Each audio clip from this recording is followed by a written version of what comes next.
मनस से करेंगे।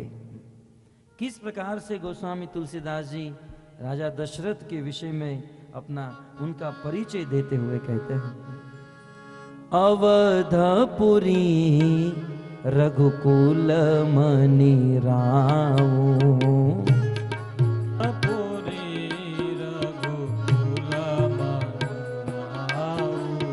अवधपुरी रघुकुल मणि राऊ, अवधपुरी रघुकुल मणि राऊ, वेद विदित तेहि दशरथ नाऊ, वेद विदित तहाँ दशरथ नाऊ, वेद विदित तेहि दशरथ नाऊ, वेद विदित तहाँ दशरथ नाऊ।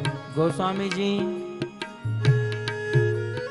राजा दशरथ के विषय में परिचय दे रहे हैं। बोले राजा दशरथ, दशरथ का अर्थ होता है जिनका रथ दसों दिशा में चले, दसों दिशा में स्वच्छंद गति से, स्वतंत्र गति से जिनका रथ संसार में विचरण करे, उसे दशरथ कहते हैं। तो ऐसे परम पराक्रमी राजा थे।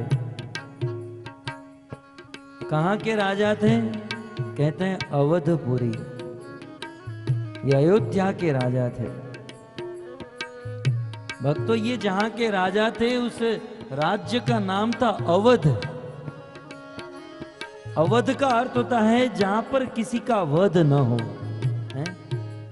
जहां किसी की भी हिंसा न हो, उसे अवध कहते हैं।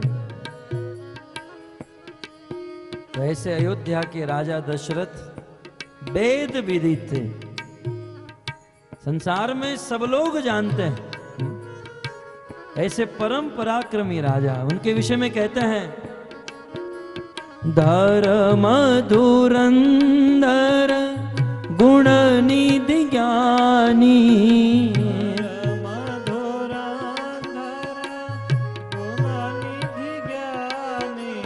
धर्म धुरंधर गुण निधि ज्ञानी,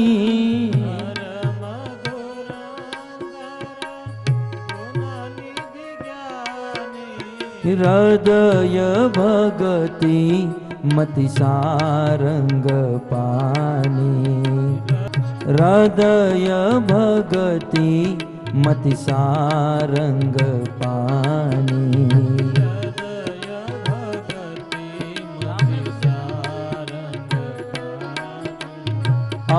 अवधपुरी रघुकुल मणि राऊ, धर्म धुरंधर।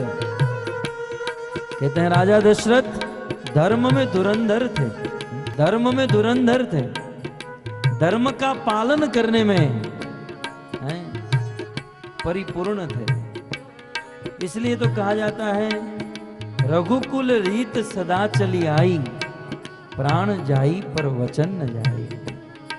अपना प्राण त्याग देंगे, अपना जीवन त्याग देंगे, परंतु अपने वचन से कभी नहीं गिरेंगे। जो बोलते थे वो करके रहते थे। तो ये सूर्य वंश है भक्तों, ये रघुकुल है और रघुकुल के राजा है। और आज पहले के राजा जब बोलते थे तो पत्थर में लकीर होती थी। हमारे गुरु महाराज कहते हैं, आज के लोग जब बोलते हैं तो पत्थर में लकीर नहीं, पानी में लकीर होती है। पानी में कभी लकीर को खींचिए आप, तो एक और लकीर खींचते जाएंगे, दूसरी और लकीर मिट जाएगी। लोगों के वचन की कोई वैल्यू नहीं है आज।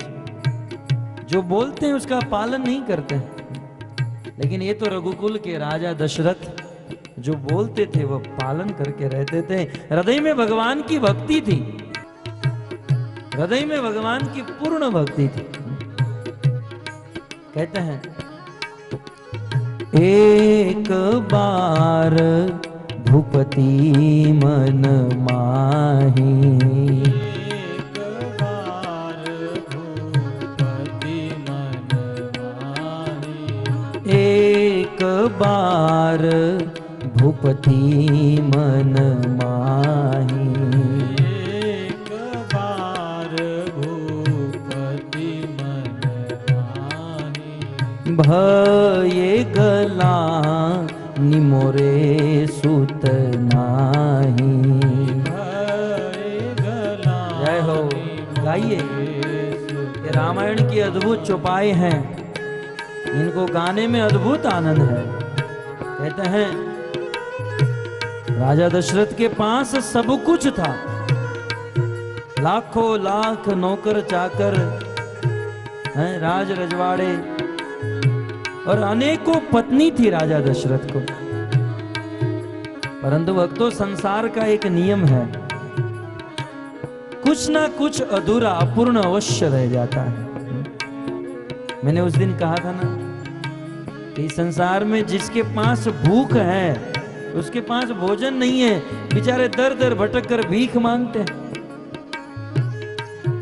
कुछ लोगों के पास भूख है परंतु भोजन नहीं है, और कुछ लोगों के पास भोजन बहुत है परंतु डायबिटीज है, बेचारे खा नहीं सकते। पूर्ण कोई नहीं है, पूर्ण तो एकमात्र भगवान। राजा दशरथ के पास सब कुछ था परंतु एक दुख था। वो दुख क्या था? गोस्वामी जी कहते हैं,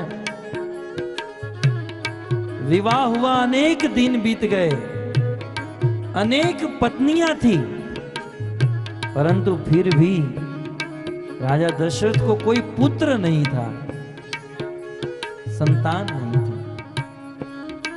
एक दिन अपने महल में बैठकर, अपने एकांत कक्ष में बैठकर राजा दशरथ अपने दुख को याद कर रहे थे। उनके मन में बड़ा दुख उत्पन्न हुआ। बोले, मैं राजा हूं, मेरी इतनी सारी पत्नी है, जीवन में इतना सुख है, परंतु एक भी पुत्र नहीं, मुझे पुत्र सुख नहीं मिलेगा। राजा दशरथ को हृदय में बड़ा दुख हुआ, बड़ा शोक हुआ। भक्तों, जैसे ही राजा दशरथ के मन में दुख हुआ, तुरंत राजा दशरथ अपने गुरु के पास चले गए।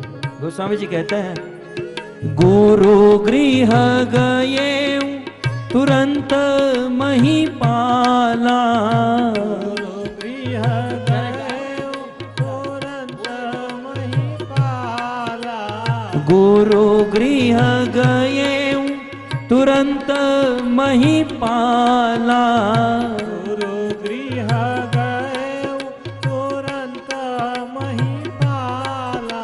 राजा दशरथ गुरु के आश्रम में गए हैं। भक्तों, कितना सुंदर उपदेश मानव समाज के लिए राजा दशरथ ने दे दिया है। इस संसार में जब हमारे जीवन में चिंता आए, दुख आए, तब हमारी चिंता और दुख को लेकर अन्य किसी के पास न जाकर गुरु के पास जाना चाहिए। क्योंकि भक्तों, इस संसार में भगवान और गुरु को छोड़कर हमारा दुख और कौन दूर कर सकता है। काहुन को सुख दुख कर दाता, निज कृत कर्म भोग सब भ्राता। इस संसार में जब हमारे जीवन में दुख आए, अन्य किसी के पास न जाकर गुरु के पास जाना चाहिए। सूफी ने बहुत सुंदर पद कहा, इस बस्ती में हमारे आंसुओं को कौन पोंछेगा। तो जब हमारे जीवन में एकांत सताए, चिंता बढ़ाए, शोक उत्पन्न हो जाए, हमारी आंखों से जब अश्रु निकल जाए, उस समय कहते हैं, इस बस्ती में हमारे आंसुओं को कौन पोंछेगा। जहाँ देखो उनका दामन भिगा लगेगा, जहाँ देखो उनका दामन भिगा लगेगा। हमारे जीवन में जब दुख आ जाए और अश्रु से आंखें भर जाए, इन आंखों से अश्रु लेकर हम किन के पास जाएंगे? क्योंकि संसार में जिन जिन के पास जाएंगे उन सब के दामन भिगे हुए हैं। कौन हमारे आंसुओं को पोंछ सकता है? जिनके पास जाओगे सब लोग रो रहे हैं, सब लोग दुखी।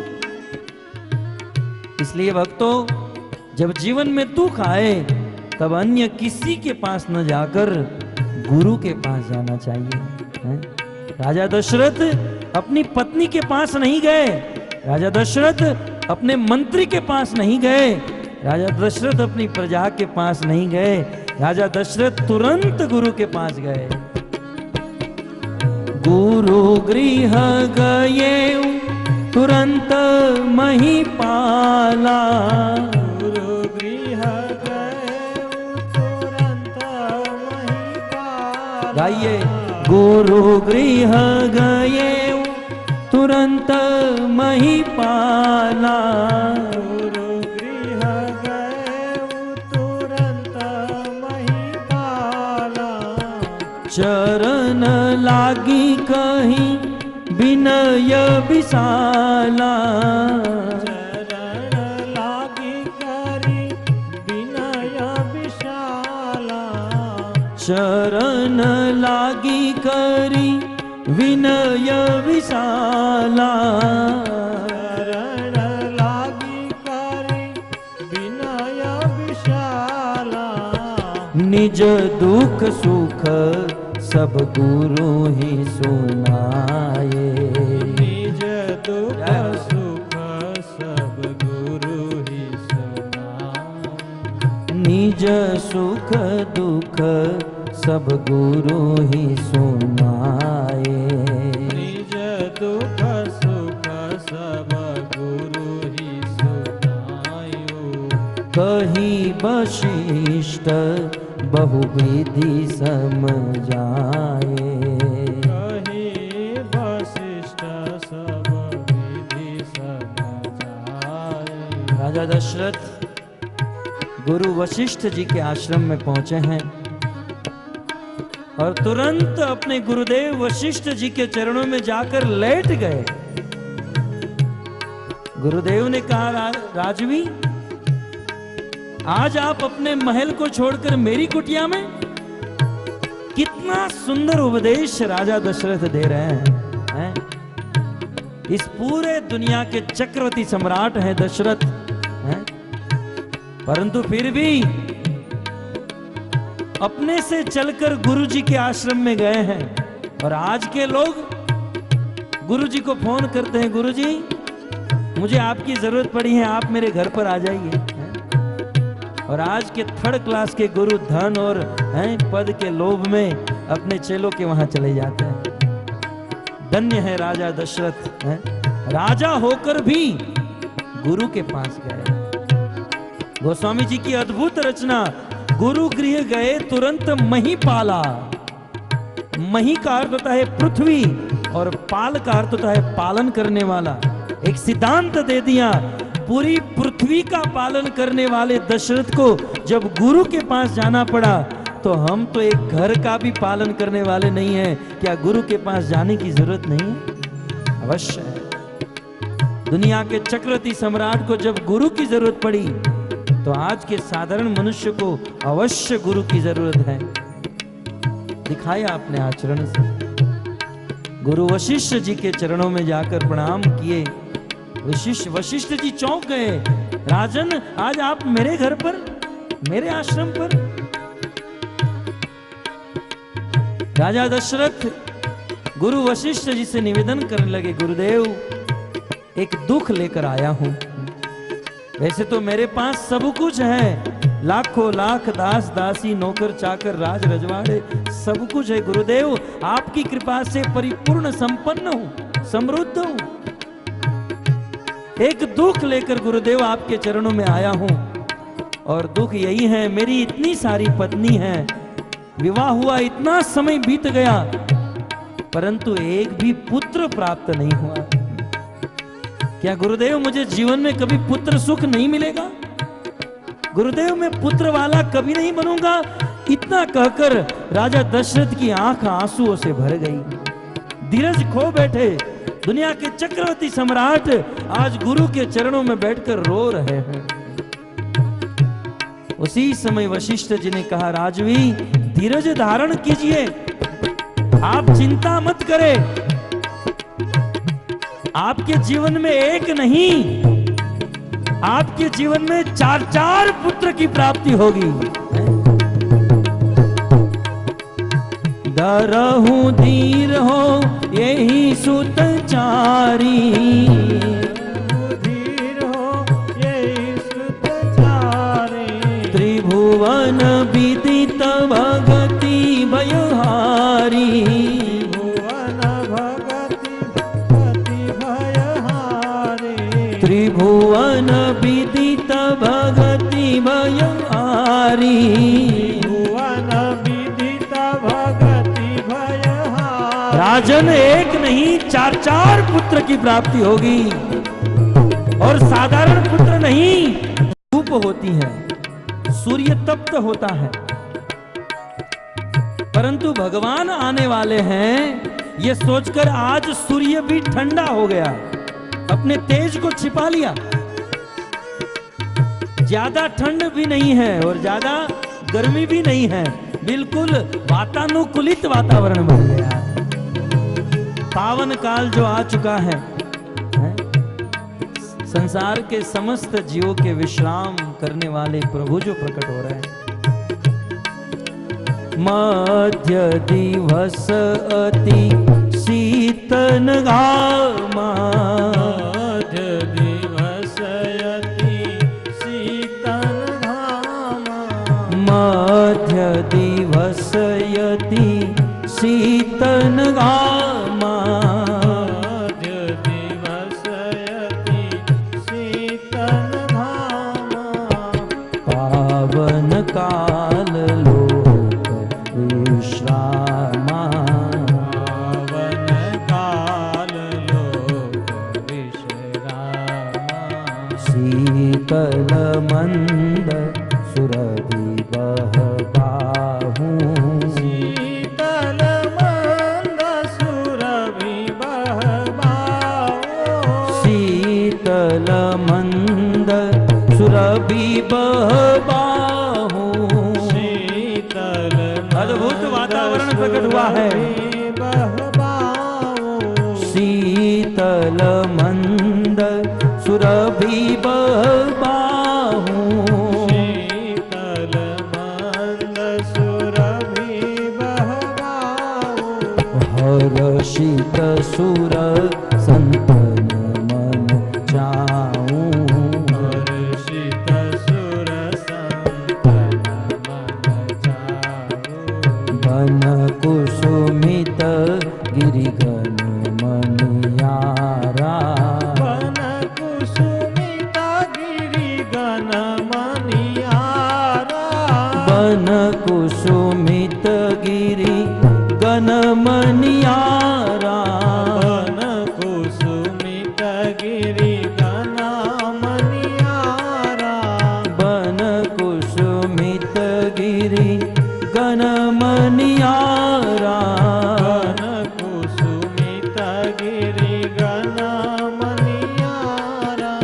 प्रवहि सकल सरितामृत धारा, वही सकल सरितामृत धारा। भगवान श्री रामचंद्र जन्म लेने वाले हैं ये सोचकर पवन देवता शीतल मंद सुगंधित हवा को बहाने लगे।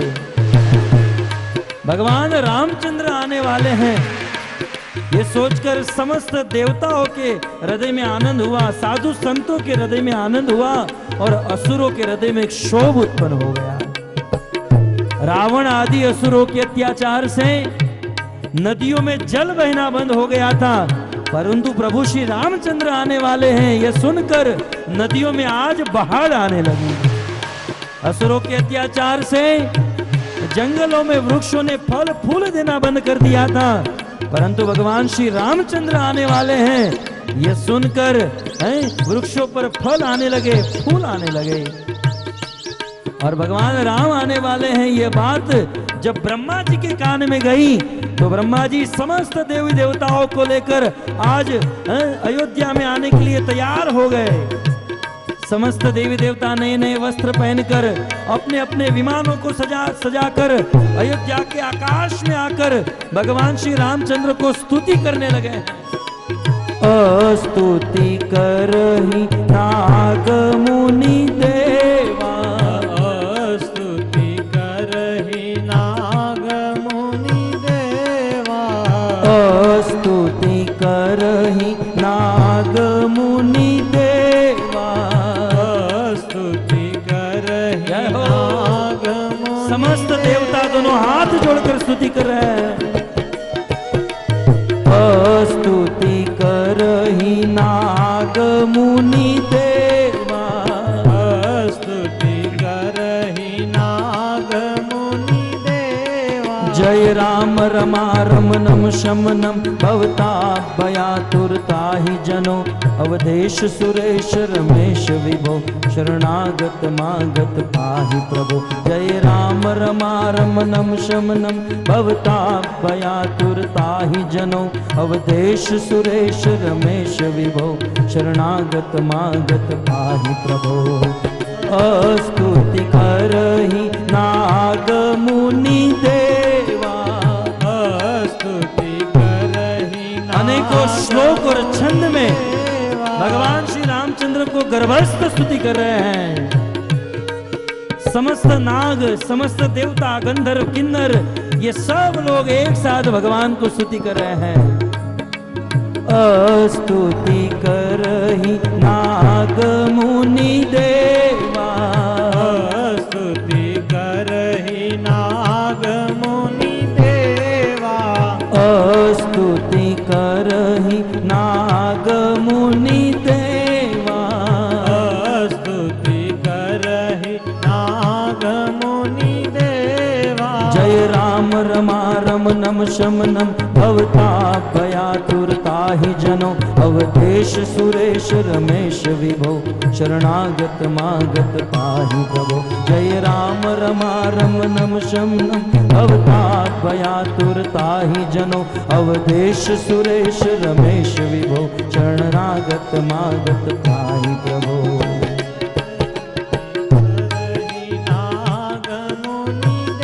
समस्त देवतागण स्तुति कर रहे हैं, आइए हम भी देवताओं के साथ स्तुति करें।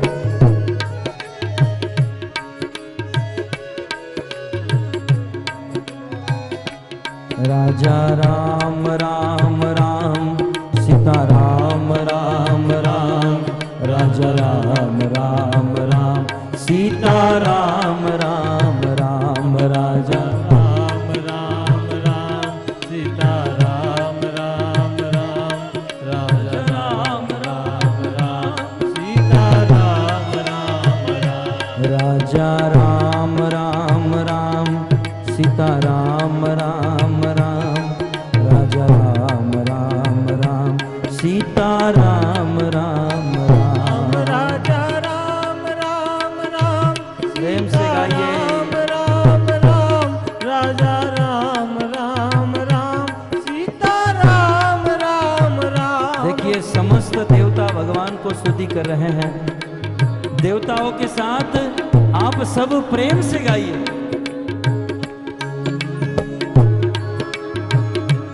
राजा राम राम राम, सीता राम राम राम, राजा राम राम राम, सीता राम राम राम। राजा राम राम राम, सीता राम राम राम, राजा राम राम राम, सीता राम राम राम। राजा राम राम राम, सीता राम राम राम, राजा राम राम राम, सीता राम राम राम। राजा राम राम राम, सीता राम राम। भगवान के नाम की ध्वनि पूरे आकाश में गूंजनी चाहिए। सीता राम राम राजा राम राम राम सीता राम राम राम राजा राम राम राम सीता राम राम राम राजा राम प्रेम से गाइए सीता राम राम राम राजा राम राम राम सीता राम राम राम राजा राम राम राम सीता राम राम राम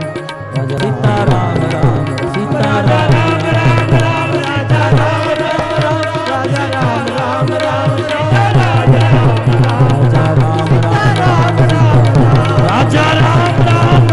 जय हो सीता राम राम राजा राम राम राम सीता राम राम राम राजा राम राम राम सीता राम राम राम राजा राम राम राम सीता राम राम राम भगवान रामचंद्र का जन्म हो रहा है और यहाँ कुछ लोगों को परेशानी है भाई, तकलीफ है कुछ, तो बड़े प्रेम से गाइए, जोर से हृदय से गाइए।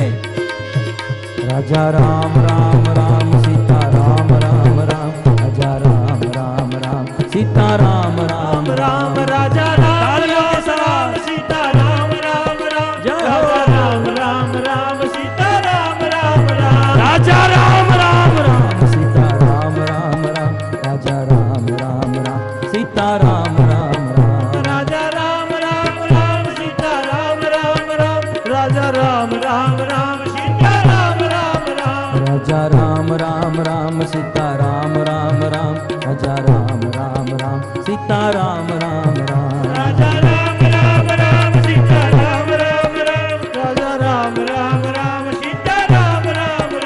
राजा राम राम राम सीता राम राम राम राजा राम राम राम सीता राम राम राम राजा राम राम सीता राम राम राम राजा राम राम राम सीता राम राम राम राजा राम राम राम सीता राम राम राम राजा राम राम राम सीता राम राम राम राजा राम राम राम सीता राम राम राम राजा राम राम राम सीता राम राम राम राजा राम राम राम सीता राम राम राम राजा राम राम राम सीता राम राम राम राजा राम राम राम सीता राम राम राम राजा राम राम राम सीता राम राम राम राजा राम राम राम सीता राम राम राम राजा राम राम राम सीता राम राम राम राजा राम राम राम सीता राम राम राम राजा राम राम राम सीता राम राम देवताओं की स्तुति से भगवान प्रसन्न हो गए और उस समय देश की कटी हुई गायों का संरक्षण करने के लिए आर्य वंश और ऋषि संस्कृति का पालन करने के लिए ऋषि मुनियों की पूजी हुई यज्ञ की अग्नि को पुनः प्रज्वलित करने के लिए, दुष्टों का विनाश करने के लिए और धर्म की स्थापना करने के लिए भगवान श्री रामचंद्र जैसे बड़े बड़े पहाड़ों के पीछे से सूर्य प्रकट होता है, जैसे सिंहन के गर्भ से सिंह का जन्म होता है, वैसे कौशल्या के हृदय गर्भ से भगवान श्री रामचंद्र ने जन्म ले लिया। बोलिए श्री रामचंद्र भगवान की जय, श्री रामचंद्र भगवान की जय, श्री रामचंद्र भगवान की जय।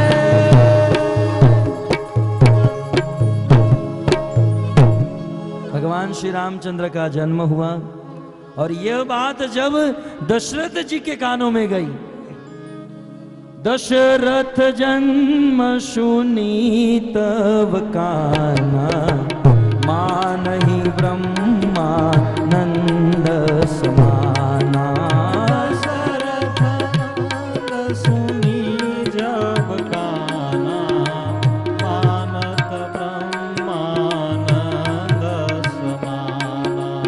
दशरथ जन्म सुनी तब काना, मानहु ब्रह्मानंद समाना। दशरथ जन्म सुनी तब काना, मानत ब्रह्मानंद समाना। भगवान श्री रामचंद्र का जन्म हुआ, परंतु राम का जन्म हुआ ये किसी को नहीं पता है, हैं? भगवान राम कौशल्या के हृदय गर्भ से प्रकट हुए और मात्र कौशल्या ने ही भगवान राम को देखा। अंतरपुर कक्ष बंद है, कक्ष में कोई नहीं है। और उस समय देवी कौशल्या ने भगवान राम को बहुत सुंदर स्तुति की।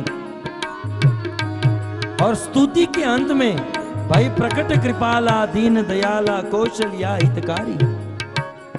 इस स्तुति के अंत में कौशल्या देवी कहती है, प्रभु आप ये अपना चतुर्भुज रूप छिपा लीजिए। मैं तो छोटा सा बालक चाहती हूँ, मैं तो आपसे वात्सल्य भाव का आस्वादन करना चाहती हूँ, आप एक छोटा सा पुत्र बन जाइए। कौशल्या के कहने पर भगवान अपने चतुर्भुज रूप को छिपा लिए और द्विभुज रूप के एक छोटे से बालक बन गए। और शिशु की लीला करते हुए भगवान रामचंद्र रोने लगे। ये रोने का आवाज जब दास दासियों ने सुना, ये सारी दासियां दौड़ने लगी। और ये खबर सबसे पहले मैं राजा को सुनाऊंगी, ये खबर सबसे पहले मैं राजा को सुनाऊंगी, क्योंकि राजा हमें उपहार देंगे, भेंट देंगे। सभी दासियां दौड़ने लगी।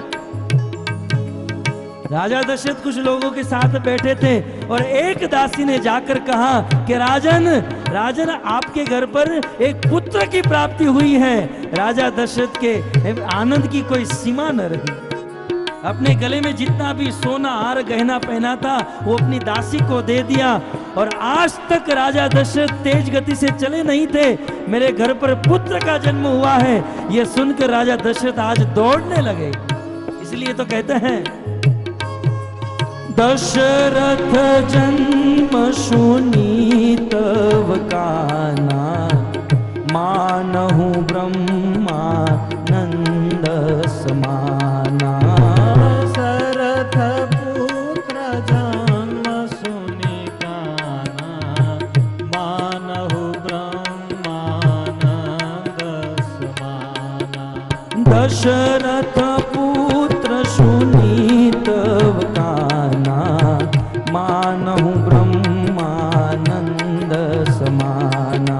दशरथ पुत्र जन्म सुनी काना, मानहु ब्रह्मा। राजा दशरथ दौड़कर वहां पर आए, अपने बालक को हाथ में लेकर खिलाने लगे। दास दासियों को आदेश दे दिए, आज सारी अयोध्या को यहाँ पर बुलाओ, ब्राह्मणों को बुलाओ, स्वस्ति वाचन कराओ, गाय का दान कराओ। पूरी अयोध्या आज राजा दशरथ के महल में आ गई और एक बहुत बड़ा उत्सव छा गया। अवध में आनंद भयो, जय हो राजा राम की। अवध में आनंद भयो, जय हो राजा राम की। अवध में आनंद भयो, जय हो राजा राम की। अवध में आनंद भयो, जय हो राजा राम की। जय हो राजा राम की, जय हो बाल राम की। जय हो राजा राम की, जय हो बाल राम की। जय हो राजा राम की, जय हो बाल राम की। जय हो राजा राम की, जय हो बाल राम की। कौशल्या के लाला भयो, जय हो राजा राम की। कौशल्या के लाला भयो, जय हो राजा राम की। कौशल्या के लाला भयो, जय हो राजा राम की। कौशल्या के लाला भयो, जय हो राजा राम की। जय हो राजा राम की, जय हो बाल राम की। जय हो राजा राम की, जय हो बाल राम की। जय हो राजा राम की, जय हो बाल राम की। राजा राम की, जय हो बाल राम की। अवध में आनंद भयो, जय हो राजा राम की। अवध में आनंद भयो, जय हो राजा राम की। अवध में आनंद भयो, जय हो राजा राम की। अवध में आनंद भयो, जय हो राजा राम की। अवध में आनंद भयो, जय हो राजा राम की। अवध में आनंद भयो, जय हो राजा राम की। सीताराम तुम्हारी जय जय हो। सीताराम तुम्हारी जय जय हो। सीताराम तुम्हारी जय जय हो। सीताराम तुम्हारी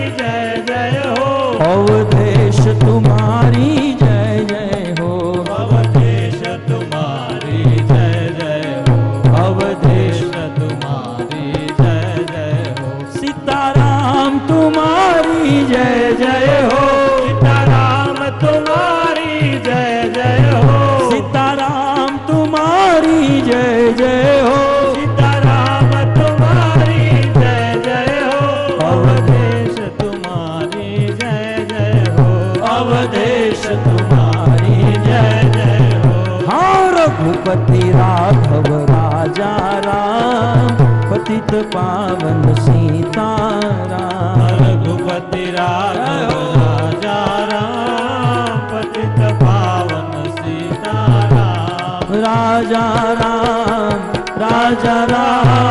पतित पावन सीताराम।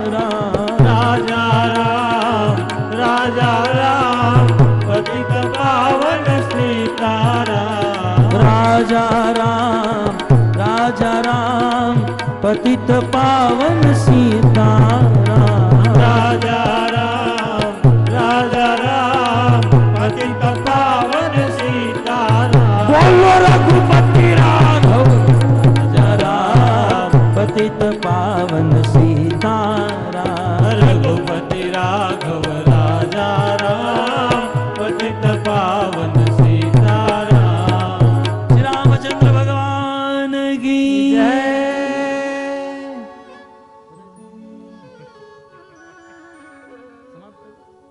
कृष्णा हरे कृष्णा। आप विचार कीजिए, भगवान राम का जन्म हुआ आज 11.5 लाख वर्ष बीत गए हैं। 11.5 लाख वर्ष के बाद भगवान राम की कथा में जब राम का जन्म होता है और हमें सुनने में इतना आनंद आता है, उस समय जब त्रिलोकी के नाथ परब्रह्म राम का जन्म हुआ होगा, राजा दशरथ को कितना आनंद हुआ होगा।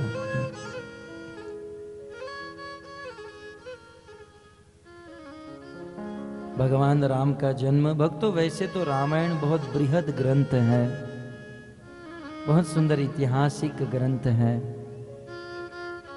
और रामायण इतनी प्रचलित है, प्रसिद्ध है। गोस्वामी जी कहते हैं रामायण 100 कोटि अपारा। 100 करोड़ लोगों ने रामायण लिखी है। उनमें से सबसे श्रेष्ठ है वाल्मीकि रामायण, और वही वाल्मीकि भविष्य पुराण के अनुसार तुलसीदास जी के रूप में कलयुग में प्रकट हुए। और वाल्मीकि रामायण वाल्मीकि जी ने जो संस्कृत में लिखी थी, उसी वाल्मीकि के अवतार गोस्वामी तुलसीदास जी ने उस संस्कृत भाषा की रामायण को अवधी भाषा में रूपांतरित कर दिया। गोस्वामी तुलसीदास ने जब भारत के इस देश के समाज को इतना सुंदर ग्रंथ दे दिया, तब लोग बहुत बड़ी ईर्ष्या करने लगे, और ईर्ष्या के फलस्वरूप उस ग्रंथ के ऊपर अनेकों उंगली उठी। रामचरितमानस जैसे पवित्र ग्रंथ के ऊपर अनेकों दोषारोपण किए गए, परंतु रामचरितमानस के ऊपर उंगली उठाना वे तो वैसा ही है जैसे सूर्य के ऊपर थूकना। भक्तों, सूर्य के ऊपर यदि थूका जाए तो वह हमारे ऊपर ही गिरता है। ऐसे पवित्र प्रसिद्ध ग्रंथ को यदि कुछ अपराध किया जाए तो हमारे जीवन का पतन निश्चित है। यह सत्य है। इस ग्रंथ को नाबूद करने के लिए बहुत प्रयास किया गया। 2 चोर को भेजा गया इस ग्रंथ को चुराने के लिए, परंतु राम और लक्ष्मण ने पहरा देकर इस ग्रंथ को बचा लिया। यहां तक कि काशी के ब्राह्मणों ने बहिष्कार किया, बोले ये ग्रंथ गलत है, और यदि ये ग्रंथ सत्य है तो प्रमाण दिखाओ। गोस्वामी जी ने नम्र भाव में कहा, प्रमाण क्या चाहिए आपको? बोले ये ग्रंथ काशी में, काशी विश्वनाथ जी शिव जी के मंदिर में रखा जाएगा, और यदि शिव जी इसे प्रमाणित करेंगे तो हम सत्य मानेंगे, नहीं तो सत्य। पुजारियों ने वह रामचरितमानस ग्रंथ काशी में, काशी विश्वनाथ शिव जी के उस मंदिर में रख दिया। मंदिर के पट दरवाजे बंद कर दिए, और दूसरे दिन सुबह सभी ब्राह्मण पंडों ने जाकर देखा तो आश्चर्यमय घटना, भक्तों रातों रात साक्षात भोलेनाथ कैलाश से उतरे और अपने हाथों से उस ग्रंथ के ऊपर हस्ताक्षर कर दिया। सत्यम शिवम सुंदरम, यही ग्रंथ सत्य है, शिव है और सुंदर है। ये सत्यम शिवम सुंदर और कुछ नहीं, ये शिव जी का हस्ताक्षर है। और शिव जी ने यह हस्ताक्षर रामचरितमानस ग्रंथ के ऊपर किया था। और ऐसे ग्रंथ को गलत कहना, ये तो बहुत बड़ा अपमान है। लेकिन काल क्रम में इस ग्रंथ को नाबूद करने के लिए अनेक लोगों ने प्रयास किया। इसलिए कुछ पंडों ने इस ग्रंथ में से चौपाई को निकालकर मायावादी चौपाई डाल दी, गलत चौपाई को भर दिया। और इस रामचरितमानस में गलत चौपाई डालने के कारण ही शिल प्रभुपाद जी ने कह दिया कि यह ग्रंथ में मायावाद टच है। और इसीलिए भक्तों को बड़े सोच समझकर इस ग्रंथ का अध्ययन करना चाहिए, क्योंकि इस ग्रंथ में कुछ चौपाई में मायावाद भरा हुआ है। हालांकि ये गोस्वामी तुलसीदास जी की रचना नहीं, ये उन ईर्ष्याखोरों की रचना है। अतः परंतु देखा जाए तो यह प्रसिद्ध ग्रंथ है, जन जन के मानस पटल पर राज करने वाला ग्रंथ है। खैर, मैंने तो यह ग्रंथ के विषय में आपको बताया, परंतु भगवान राम की लीला समंदर के समान विशाल है। जैसे समंदर का कोई और छोर नहीं है, ना आदि है ना अंत। समंदर का तो आदि अंत है, परंतु भगवान की लीला कथा का कोई आदि अंत नहीं है। अतः संक्षिप्त में ही सही मैं आपको मात्र गिना दूं कि भगवान ने ये लीला की, क्योंकि समय तो हो चुका है। भगवान श्री रामचंद्र का जन्म इस प्रकार से हुआ। भक्तों, सत्य कहे ना तो हमने आधे घंटे में राम का जन्म कराया। यदि सिद्धांत और शुद्ध रूप से कथा की जाए तो केवल राम जन्म में ही पूरी सप्ताह बीत जाएगी। हमने ये सब कथा की हुई है पूर्व में। तो भगवान राम का जन्म हुआ। जन्म के बाद धीरे धीरे प्रभु बड़े होते गए और वशिष्ठ जी ने नामकरण किया। बड़े पुत्र का नाम राम रखा। राम का अर्थ होता है रमयति इति राम, जो अपनी लीला से, अपने सुंदरता से पूरे जगत को आनंद दे, अपने आनंद में सबको रमा दे, उसे राम कहते हैं। और बिना राम के जीवन में आराम नहीं हो सकता है। राम, उनसे जो छोटे थे उस पुत्र का नाम रखा भरत। भ माने भास्कर, जो ज्ञान में रत थे ऐसे भरत। तीसरे पुत्र का नाम लक्ष्मण और चौथे का नाम शत्रुघ्न। ये चारों भगवान के अंश हैं, भगवान के ही स्वरूप। धीरे धीरे बड़े हुए। दशरथ जी ने अपने चारों पुत्रों को गुरुकुल में विद्या ग्रहण करने के लिए भेजा। भगवान श्री रामचंद्र विद्या प्राप्त करने के लिए गुरुकुल में जा रहे हैं। भक्तों, गोस्वामी जी वहां पर कहते हैं, जाके वेद श्वास श्रुति चारी, सो हरि पढ़ यह कौतुक भारी। बोले जिनके सांस से चारों वेद प्रकट हुए हैं, चार वेद जिनके सांस से प्रकट हुए हैं, वो भगवान शिक्षा और विद्या प्राप्त करने के लिए गुरुकुल में जा रहे हैं। ये तो बड़े आश्चर्य की बात है, ये तो बड़ा कौतुक है।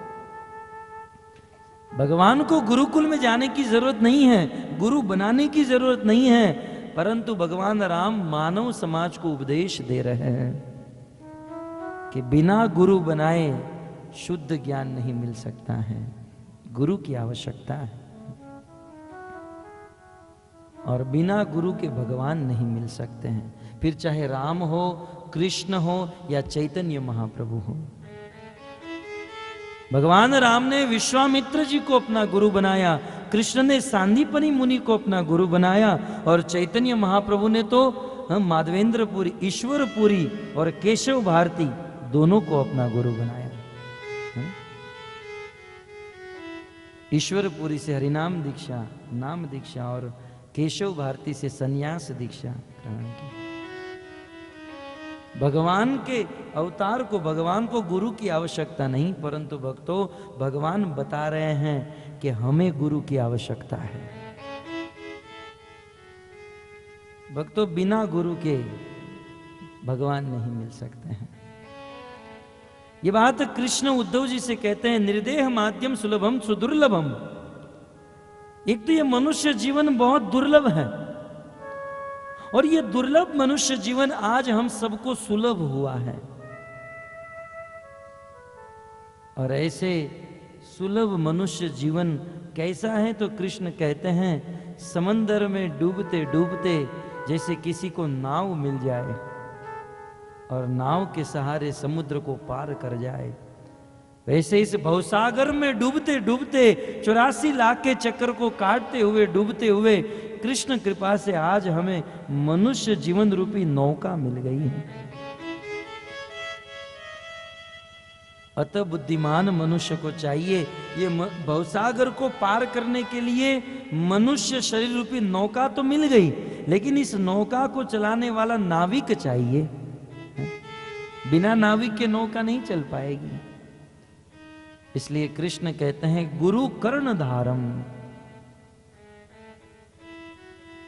इस मनुष्य जीवन रूपी नौका को चलाने के लिए गुरु रूपी नाविक को आप ग्रहण कर लीजिए। यदि गुरु रूपी नाविक मिल गया ना, तो इस मनुष्य जीवन रूपी नौका को भवसागर से पार कराकर भगवान के धाम में पहुंचा सकता है, यदि गुरु मिल गया। और बिना नाविक वाली नौका तो आप देखते हैं कहीं भी लड़खड़ाती हैं, कहीं भी गिरती हैं और कहीं भी डूब जाती हैं। गुरु अवश्य चाहिए। और कृष्ण ने यहां तक कह दिया पुमान भवाब्धि न तरेत स आत्मा।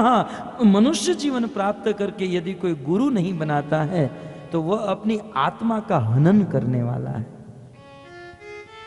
अपनी आत्मा को ही नष्ट करने वाला है। तो भगवान राम गुरु बना रहे हैं, कृष्ण गुरु बना रहे हैं, चैतन्य महाप्रभु गुरु बना रहे हैं। भक्तों हमें भी गुरु बनाना चाहिए। और लगभग भारतवर्ष में जिनका जन्म हुआ ये सब लोग जानते हैं कि गुरु तो बनाने चाहिए, लेकिन करुणा किस बात की है कि लोग किसी को भी गुरु बना लेते हैं। ये दुख की बात है।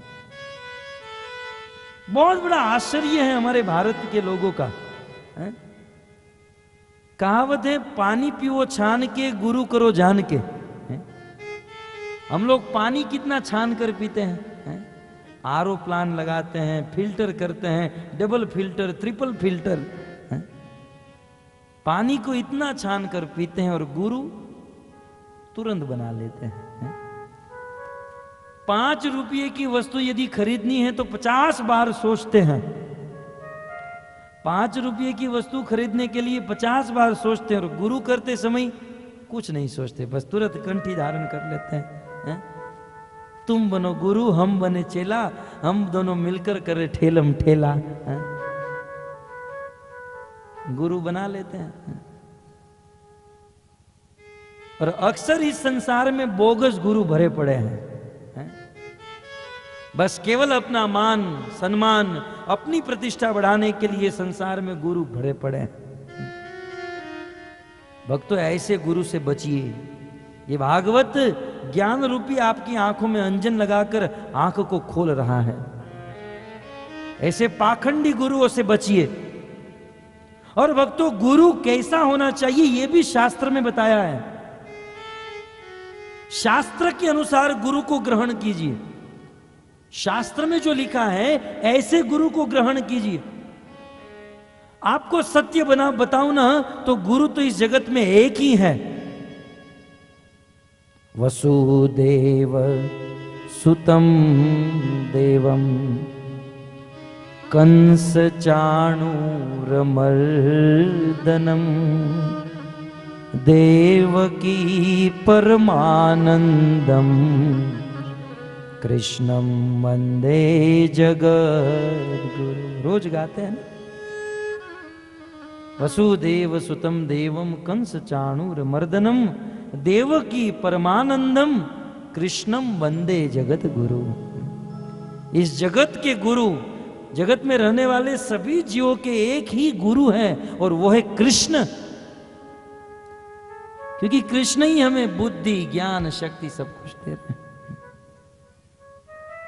परंतु भक्तों, कृष्ण प्रकट रूप से हमारे सामने नहीं है। इसलिए कृष्ण की अनुपस्थिति में हमारे गुरु कौन है? वेद व्यास।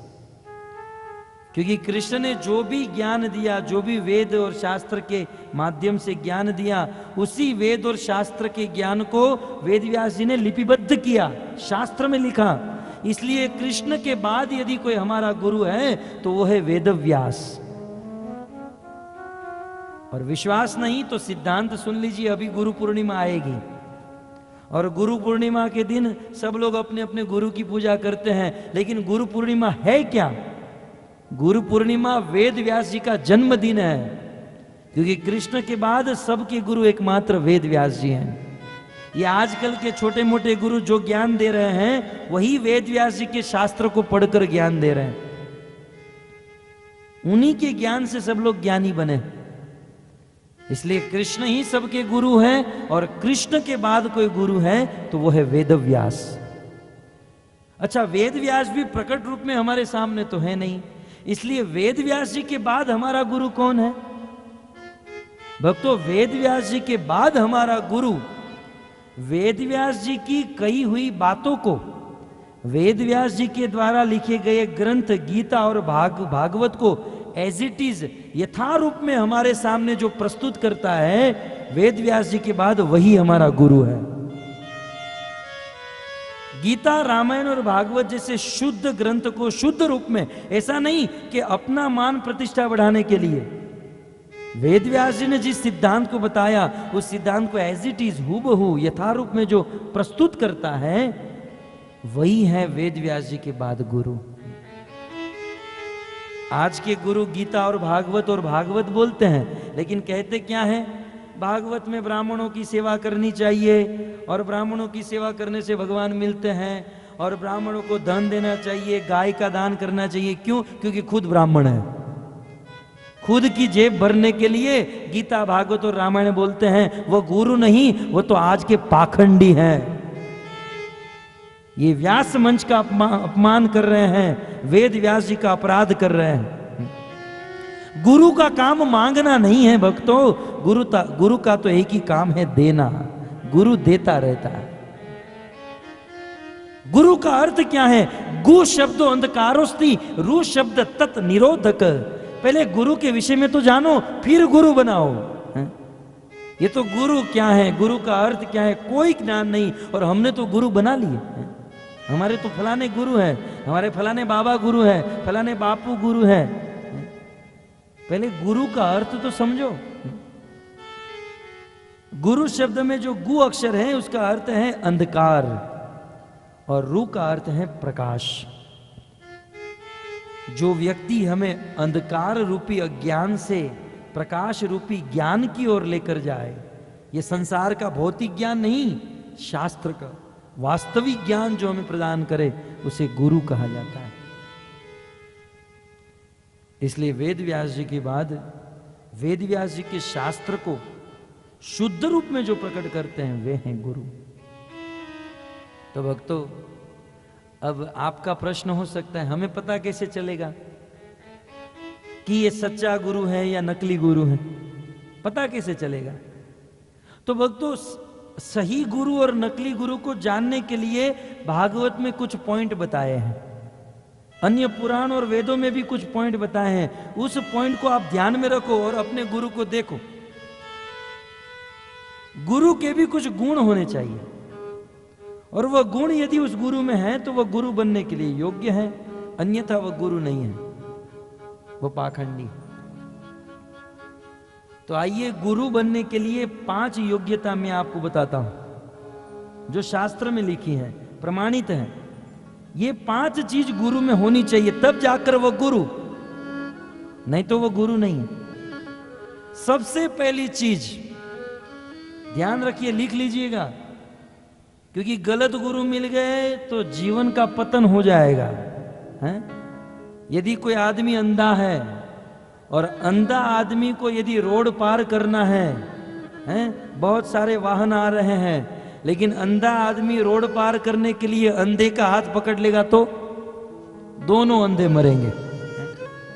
प्रहलाद महाराज कहते हैं कि यदि कोई समंदर में डूब गया और डूबते डूबते कुत्ते की पांव पर कुत्ते की पूंछ पकड़ लेगा तो वो कुत्ता भी डूबेगा, वो आदमी भी डूबेगा। वैसे गलत गुरु की संगति कर ली, गलत गुरु को पकड़ लिया तो जीवन पतन हो जाएगा। गलत गुरु को पकड़ो, इससे तो अच्छा है गुरु बनाओ ही मत। मैं नहीं कह रहा हूं गुरु मत बनाओ, लेकिन गलत गुरु मिलने से अच्छा है गुरु न होना। इसका अर्थ यह नहीं कि हमारा गुरु नहीं, हम अच्छे हैं। अच्छे गुरु को ढूंढना चाहिए, लेकिन अच्छा गुरु जब तक न मिले तब तक गलत गुरु नहीं बना लेना चाहिए। क्योंकि गलत गुरु यदि बना लिया तो बहुत तकलीफ हो जाती है, बहुत तकलीफ। एक बार 2 विद्यार्थी को हारमोनियम सीखना था। ये पेटी जो है ना बजाते हैं हारमोनियम, सारे गामा वादा निशा। दोनों विद्यार्थी हारमोनियम सीखने के लिए गुरुजी के पास गए। दोनों बाहर बैठे थे, गुरुजी ने एक को बुलाया, पूछा क्या करना है? बोले गुरुजी हारमोनियम सीखना है। बोले आप पहले से जानते हो कुछ हारमोनियम सीखना? बोले हाँ। तो ठीक है, बोले कल से आ जाना, आपकी 1 महीने की फीस 500 रुपया है। बोले ठीक है गुरुजी। वो बाहर निकल गया। दूसरा विद्यार्थी गया, बोले गुरुजी मुझे हारमोनियम सीखना है। बोले आप पहले से हारमोनियम कुछ जानते हो? बोले नहीं जानता हूं। बोले कल से आ जाना, आपकी 1 महीने की फीस 200 रुपया है। बात समझ में आई? वो लड़का बाहर आया और दोनों लड़के बातचीत करने लगे। बोले तुझे कितना रुपया बताया? बोले मुझे 500। बोले मुझे 200 ही बताया। तो वो लड़का सोचने लगा मैं तो थोड़ा बहुत बजाना जानता हूं, थोड़ा बहुत हारमोनियम बजाना जानता हूं, तो मुझसे 500 रुपया लिया, और इनको तो कुछ नहीं आता है, उनसे 200 रुपया ही लिया। वो दोनों लड़के अंदर गए, बोले गुरुजी आपने ऐसा क्यों किया?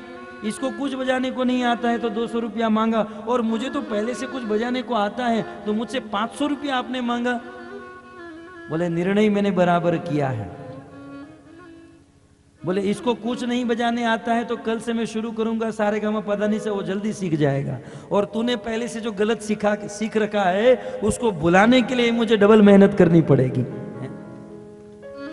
तूने जो गलत पकड़ के रखा है ना, पाखंडी गुरुओं की जो मंत्र तंत्र की कुछ गलत बातें होती हैं, जो पकड़ के रखा है उसको छुड़ाने में पसीना निकल जाता है और जीवन भर तक छूटता नहीं।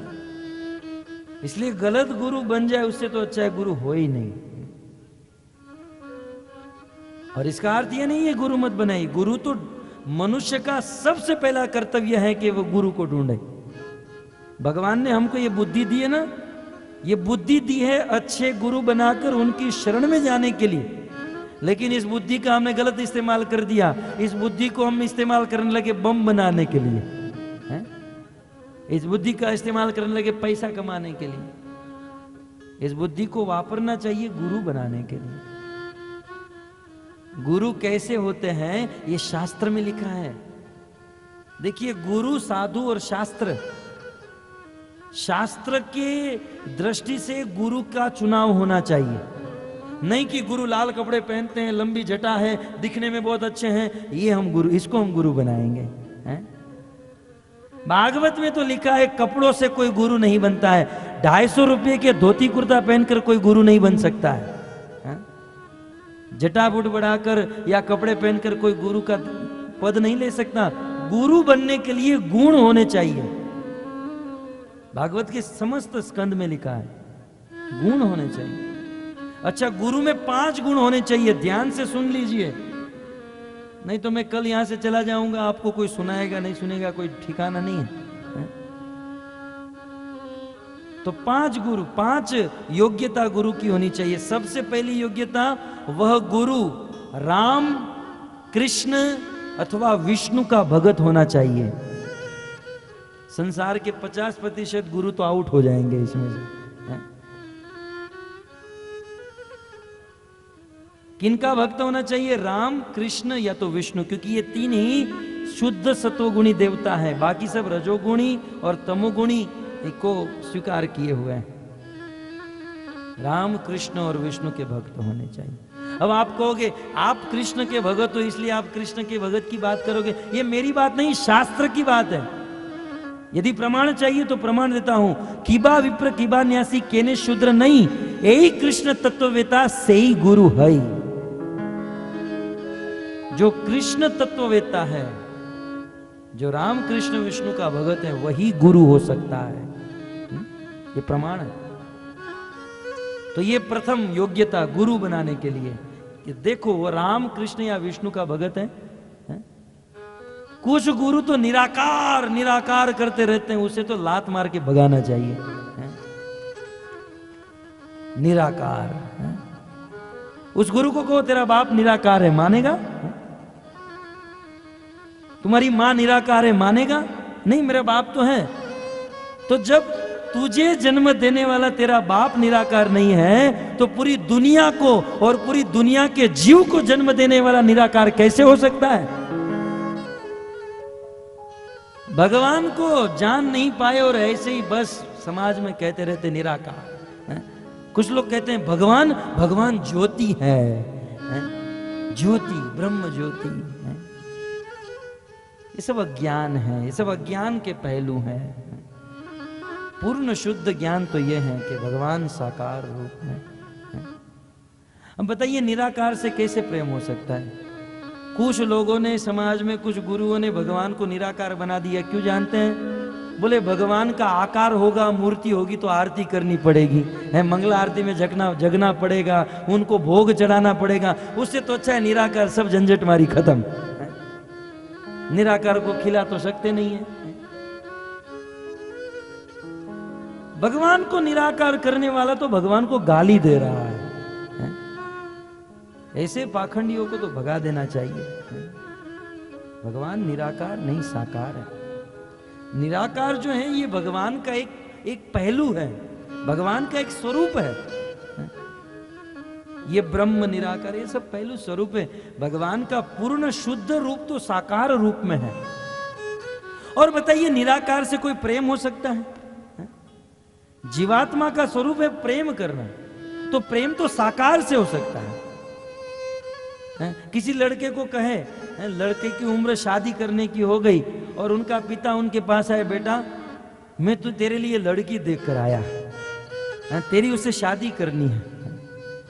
तो बेटा कहेगा कि कैसी है, जरा फोन नंबर दीजिए। बोले वो लड़की निराकार है, शादी करोगे निराकार से?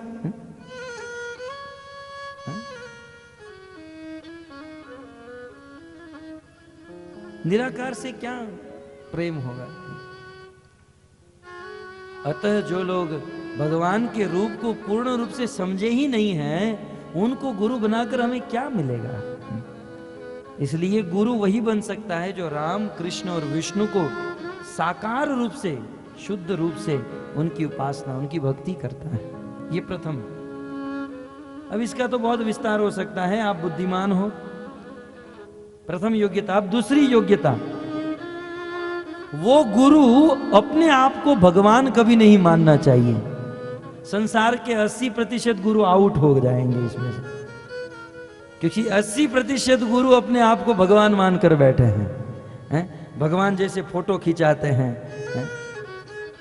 और कहते हैं मैं भगवान, मैं ही भगवान का अभी अभी अवतार होकर आया है। और कलयुग का भगवान जो बीमार हो जाता है, हॉस्पिटल में इंजेक्शन देना पड़ता है, दांत गिर जाता है, बाल पक जाते हैं और अपने आप को भगवान मानता है। अपने आप को भगवान मानता है। भगवान कभी बूढ़े नहीं होते हैं। आप जानते हैं कृष्ण जब महाभारत के युद्ध में अर्जुन का रथ चला रहे थे तब उनकी उम्र 100 साल से भी ज्यादा थी। लेकिन इनका फोटो आपने देखा होगा रथ चलाते हुए, कितने 16 साल के जवान। भगवान कृष्ण का कभी आपने ऐसा फोटो देखा जो बूढ़े हो गए, बाल पक गए, गंजे हो गए, मूंछ बढ़ गई है? भगवान कभी बूढ़े नहीं होते हैं। चैतन्य महाप्रभु को आपने कभी बूढ़ा हुए देखा? कभी नहीं। भगवान कभी बूढ़े नहीं होते हैं। और आज के गुरु अपने आप को भगवान मानते हैं। और फिर जब हम कुछ ऐसी बात करते हैं ना तो वो शास्त्र का श्लोक बोलते हैं, गुरु ब्रह्मा गुरु विष्णु गुरुदेव महेश्वरा गुरु साक्षात परब्रह्म तस्मै श्री गुरुवे नमः। बोलते शास्त्र में ही लिखा है कि गुरु ब्रह्मा है, गुरु विष्णु है, गुरु महेश है। भक्तों, शास्त्र की इन बातों को सबसे पहले अपनी खोपड़ी में समझने का तो प्रयास करो। संस्कृत के इन श्लोकों को, शास्त्र को ठीक से समझो। इस श्लोक का भाव क्या है, इसका अर्थ क्या है? गुरु ब्रह्मा का अर्थ है गुरु ब्रह्मा के समान पूजनीय है, गुरु विष्णु के समान पूजनीय है, गुरु शिव जी के समान पूजनीय है। इस शास्त्र के श्लोक की अनेक संतों ने व्याख्या की है। जैसे भगवान विष्णु, जैसे ब्रह्मा जी रजोगुण के द्वारा इस सृष्टि का सर्जन करते हैं, वैसे गुरुदेव रजोगुण के द्वारा अपने शिष्य में गुणों का उत्पन्न करते हैं, गुणों का सिंचन करते हैं। जैसे भगवान विष्णु सत्व गुण के द्वारा इस सृष्टि का पालन करते हैं, वैसे गुरु सत्व गुण के द्वारा अपने शिष्य का पालन करते हैं। और जैसे शिव जी तमोगुण के द्वारा इस सृष्टि का प्रलय करते हैं, वैसे गुरुदेव तमोगुण के द्वारा अपने शिष्य में रहे हुए दोषों का हनन करते हैं, या तमोगुण से कभी कभी अपने शिष्य को डांट देते हैं। अतः गुरु को ब्रह्मा विष्णु महेश का स्वरूप कहा गया। इसका अर्थ यह नहीं कि गुरु ब्रह्मा बन गया। ब्रह्मा जी ने इस सृष्टि का सर्जन किया, क्या गुरु कर सकता है? वो तो खुद सन्यास लेकर बैठा है। एक बच्चे को भी जन्म दिया, सृष्टि का सर्जन कैसे करेगा? गुरु ब्रह्मा नहीं है, गुरु ब्रह्मा की तरफ पूजनीय है। भगवान विष्णु का काम है इस संसार का पालन पोषण करना। क्या गुरु भगवान विष्णु हो गए? क्या गुरु पूरी दुनिया का पालन पोषण? अरे उनका मठ और मंदिर किसी के डोनेशन से चलता है, खुद अपना पालन नहीं कर सकता, वो विष्णु कैसे हो सकता है? समझने का प्रयास कीजिए। गुरु विष्णु की तरफ पूजनीय है, गुरु ब्रह्मा की तरफ पूजनीय है, गुरु शिव जी की तरफ पूजनीय है। अतः गुरु कभी भगवान नहीं हो सकता। गुरु तत्व अलग तत्व है और भगवत तत्व, ईश तत्व, ये अलग तत्व है। गुरु जीव है तो भगवान ईश है। भक्तों, सरल भाषा में कहूं तो गुरु कौन है? इस संसार में भटके हुए जीव को भगवान के साथ संबंध कराने वाला तत्व है गुरु। जैसे कोई व्यक्ति होता है ना, किसी की शादी कराता है, शादी कराने के बाद फिर वो हट जाता है ना? तो बस गुरु यही है कि भटके हुए जीव को भगवान के साथ जोड़ देता है और फिर वो पीछे हट जाता है। लेकिन आज का गुरु तो भटके हुए जीव को अपने साथ जोड़ देता है। मैं ही भगवान, मैं ही ईश्वर, तुम मुझे ही भगवान मानो। ऐसे गुरुओं से बचना चाहिए। ये गुरु की दूसरी योग्यता है कि वो अपने आप को कभी भी भगवान नहीं मानना चाहिए। याद रह गया? पहला क्या है? भूल गए? भगवान विष्णु, कृष्ण और राम के भक्त होने चाहिए। दूसरे, अपने आप को भगवान नहीं मानने चाहिए। तीसरी योग्यता, गुरु की अपनी इंद्रियों के ऊपर वश होना चाहिए। रूप गोस्वामी कहते हैं, वाचो वेगम मनस क्रोध वेगम जिवाद वेगम उदरोपस्थ वेगम एतान वेगान यो विषेत धीर सर्वापमीपाम पृथ्वी शिष्यात। अपनी वाणी के ऊपर, अपने मन के ऊपर, अपने क्रोध के ऊपर, जिह्वा, उदर और उपस्थ, ये 6 इंद्रियों के ऊपर उनका कंट्रोल होना चाहिए, उनका वश होना चाहिए। है? वही गुरु बन सकता है, देखना चाहिए। ये तीसरी योग्यता। चौथी योग्यता, गुरु जो बोलते हैं उसका पालन उनके जीवन में होना चाहिए। ऐसा नहीं कि खुद गलत काम करते हैं और व्यासपीठ से बैठकर बड़ा बड़ा उपदेश झाड़ रहे हैं। कलयुग के प्राय गुरु कुछ ऐसे हैं, लगभग सब लोग ऐसे ही गुरु हैं कि जीवन में खुद पाप करते हैं और जब बोलने का समय आता है तो लगता है साक्षात वेद व्यास का ही अवतार होकर आया है। सीधे वेद व्यास से ही दीक्षा लेकर आकर बैठे। भक्तों, वही गुरु बन सकता है जो उपदेश का आचरण अपने जीवन में करता हो, और उसे आचार्य कहते हैं। ये हमारे पीछे जो खड़े हैं ना गुरुदेव, ये गुरु नहीं, ये आचार्य हैं, क्योंकि भागवत का, शास्त्र का आचरण अपने जीवन में किया और दूसरों को सिखाया। भक्तों, यदि कोई व्यक्ति भक्ति के सिद्धांत का आचरण अपने जीवन में नहीं करता है और बस उपदेश झाड़ता रहता है, तो उनकी बात कोई नहीं मानेगा। कितना भी सुंदर कंठ हो, कितना भी सुंदर गान बजान हो, कितना भी जोर से क्यों न बोलता हो, हजारों बार कथा करता हो, लेकिन उसका आचरण अपने जीवन में नहीं, तो सुनने वाला कभी भी पालन नहीं कर सकता है। कभी भी, कभी भी नहीं। आपके बंगाल में आप देखते हो ना, अखंड हरिनाम कीर्तन होता है ना, है ना? इस हरिनाम कीर्तन में गाने वाले कितना मधुर गाते हैं। हम तो उनके सामने कौवे जैसे हैं। हमको तो कुछ न तो बंगला भाषा में गा सकते हैं। तो कितना मधुर, कितना सुंदर गाते हैं। और अखंड कीर्तन होता है 24 घंटा, 48 घंटा। लेकिन इतना सुंदर भगवान का नाम गाते हैं, महामंत्र गाते हैं, भजन गाते हैं, लेकिन उसके बाद फिर भी लोग चाय तो पीते ही हैं, गुटखा तो खाते ही हैं, तंबाकू तो खाते हैं। क्यों? क्योंकि गाने वाले स्वयं अपने जीवन में उसका आचरण नहीं कर रहे हैं। भले कंठ सुंदर न हो, मधुरता न हो, प्रभुपाद जी का आवाज इतना सुंदर नहीं था, इतना मधुर नहीं था, लेकिन हृदय में पवित्रता थी, और उस पवित्रता के कारण वह थोड़ा भी बोलते थे तो सुनने वाले भगत बन जाते थे। और यहां पर अखंड कीर्तन रखो, भगत कोई नहीं बनेगा। क्यों? क्योंकि गाने वाले का दिमाग ही ठीक नहीं है, उनका हृदय शुद्ध नहीं है। इसलिए जीवन में यदि हम थोड़ा भी सुने तो शुद्ध महात्मा से सुने, गलत लोगों से कभी न सुने, नहीं तो जीवन भयानक हो जाएगा। और ऐसे गुरु की चौथी योग्यता कि वो जो बोलते हैं उनका आचरण अपने जीवन में होना चाहिए। आज के गुरु कैसे हैं जानते हैं? चक्की के ऊपर कुछ बात और चौकी के ऊपर कुछ और बात। चक्की चौकी की कथा जानते हैं? आपको बता ही देता हूं। एक गांव था, हमारा चामोर्शी जैसा ही एक गांव था। उसमें एक गुरुजी रहते थे, और गुरुजी जब प्रवचन करते थे तो इतना बढ़िया बोलते थे, इतना सुंदर मधुर प्रवचन करते थे, गंगा की धारा के समान उनकी वाणी चलती थी।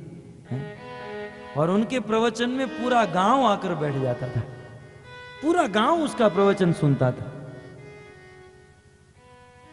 पूरा गांव उस गुरुजी के प्रवचन में आता था, लेकिन गुरुजी की पत्नी उनके प्रवचन में नहीं जाती थी।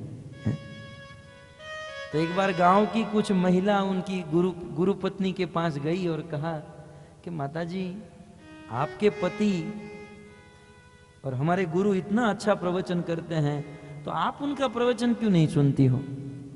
बोले, मुझे भी मेरे पति का प्रवचन सुनना अच्छा लगता है, लेकिन क्या करूं, जब वो प्रवचन करने जाते हैं तो उनका भोजन बनाने का समय होता है, मैं भोजन बनाती हूँ। बोले, उसमें क्या, एक दिन जल्दी भोजन बना देना और प्रवचन में आ जाना। बोले, कोई बात नहीं, आपका आग्रह है तो कल जल्दी भोजन बना दूंगी और प्रवचन में आ जाऊंगी। दूसरे दिन जल्दी जल्दी भोजन बना दिया और अपने पति के प्रवचन में जाकर बैठ गई। और गुरु जी ने आज शुरू किया है गीता का श्लोक। बोले इस संसार में ऊर्ध्वम गच्छन्ति सत्वस्था मदे तिष्ठन्ति राजसा जगन्न गुरुण उत्तिष्ठा अधो गच्छन्ति तामसा। जो लोग सत्व गुण में रहकर कार्य करते हैं वो भगवान के धाम में जाते हैं, रजोगुण में रहकर कार्य करते हैं 84 लाख के चक्कर में फंस जाते हैं। जो लोग तमोगुण में रहकर कार्य करते हैं वो नरक में चले जाते हैं। और इसलिए हम सबको सत्वगुण में रहना चाहिए, तमोगुण को त्याग देना चाहिए। सत्वगुण में रहने के लिए सत्वगुणी आहार करना चाहिए। आहार शुद्ध सत्व शुद्धि ध्रुवा स्मृति स्मृति लंबे सर्वग्रंथि नाम विप्र मोक्ष। यदि हमारा आहार शुद्ध है तो बुद्धि शुद्ध होगी, बुद्धि शुद्ध होगी, मन शुद्ध होगा, मन शुद्ध होगा तो हमारा कार्य शुद्ध होगा, कार्य शुद्ध होगा तो हमारी गति शुद्ध होगी। इसलिए है मेरे प्रिय श्रोताओं, आप सबको अपना आहार सत्वगुणी रखना चाहिए, तमोगुणी आहार नहीं करना चाहिए। और ये प्याज और लहसुन जो है तमोगुणी है, इसलिए प्याज लहसुन नहीं खाना चाहिए, सात्विक आहार ही खाना चाहिए। ये प्रवचन बहुत बढ़िया चल रहा था और जब इतना सुना तो गुरुजी की पत्नी खड़ी हो गई और तुरंत दौड़कर घर पर चली गई। गुरुजी का प्रवचन समाप्त हुआ, बरोबर 9:30 पौने 10 बज चुके हैं। गुरुजी का जैसे ही प्रवचन समाप्त हुआ और घर पर गए तो रोज की भांति उस गुरुजी की पत्नी ने भोजन परोस दिया और गुरुजी ने पहला निवाला अपने मुख में डाला तो डालते ही थूक दिया। बोले भाग्यवान प्रिय, आज ये तुमको क्या हो गया? कल तक तो तुम बहुत अच्छा भोजन बनाती थी, बहुत बढ़िया भोजन पकाती थी, आज ये भोजन ऐसा कैसे हो गया? तब गुरुजी की पत्नी दोनों हाथ जोड़कर चरणों में गिर गई। पतिदेव, मैंने आज तक आपका अपराध किया, मैंने आज तक आपको परेशान किया, मैं नहीं जानती थी। ये तो जब मैं आज आपके प्रवचन में आई तब मुझे पता चला कि हमको प्याज लहसुन नहीं खाना चाहिए। मैं आज तक आपको प्याज लहसुन खिलाती रही, मुझे आप क्षमा कर देना। तब वो गुरुजी ने कहा, पागल, ये उपदेश तो गांव वालों के लिए है, मेरे लिए तो डबल तड़का मार के बनाना चाहिए, मेरे लिए तो डबल प्याज और लहसुन डालकर बनाना। हाँ, आज के संसार में ऐसे ही गुरु भरे पड़े हैं और ऐसे गुरु को जब गुरु बनाएंगे तो उद्धार नहीं हो सकता है, नहीं हो सकता है।